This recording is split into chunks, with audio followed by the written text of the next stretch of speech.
तो ये चीजें हमने त्यागनी होगी, एक निर्मल आत्मा बनानी पड़ेगी प्रभु पाने के लिए। इन महापुरुषों के पद चिन्हों पर चलना होगा। हमारा एक भगवान है, हम एक पिता की संतान है, हम दो नहीं है। हमारे कुछ काल ने नारे नारे करके दुश्मन बना रखा है।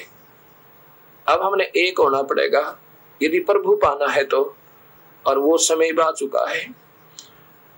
एक अपना नाम जपो, सिख तो सिख हो जाओ। सिख का अर्थ होता है बीड़ी शराब मांस तम्बाकू जिंदगी भर नहीं छुए, और ना प्यावे ना पीवे, किसी को पिलावे भी नहीं, पैसे भी नहीं दे मांस शराब तम्बाकू आदि के।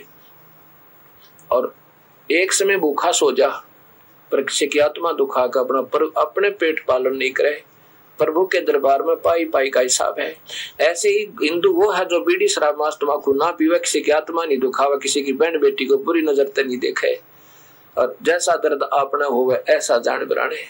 वही मुसलमान के लक्षण है। मुसलमान वो है जो बीड़ी शराब मांस तम्बाकू का हाथ नहीं लावे और ब्याज तक भी ना लेवे, किसी की आत्मा नहीं दुखावे और बुरी नजर से किसी बहन बेटी को नहीं देखे, चोरी ठगी नहीं करे।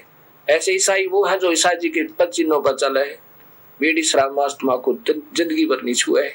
प्रभु का कहीं आदेश नहीं है कि मांस खाओ या कोई शराब पी लो, ना को बाइबल में ना कुरान शरीफ में, क्योंकि बाइबल के अंदर से आदेश शुरू हो गया सभी को कि तुम्हारे खाने के लिए बीजदार पौधे और फलदार वृक्ष है, मांस नहीं लिख रखा उसमें।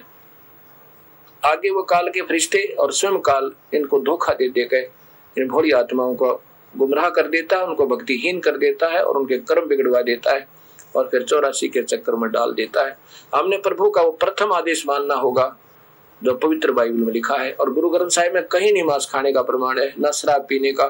यदि हम अनुयायी हैं गुरु ग्रंथ साहिब को आदर तो इतना देते हैं कि वहां मत्था टेकने जाते हैं, और ये तो इतना आदर देने योग्य वाणी है इन संतों की, आदर के अगर सिर भी दे दे इनके लिए तो वो भी थोड़ा है। लेकिन इन पर अनुसरण नहीं किया हमने इन अमृत वचनों पे, तो क्या तो वहां गुरुद्वारे में गई और क्या उस मंदिर में गई, क्या मस्जिद में गई और क्या चर्च में गए हम।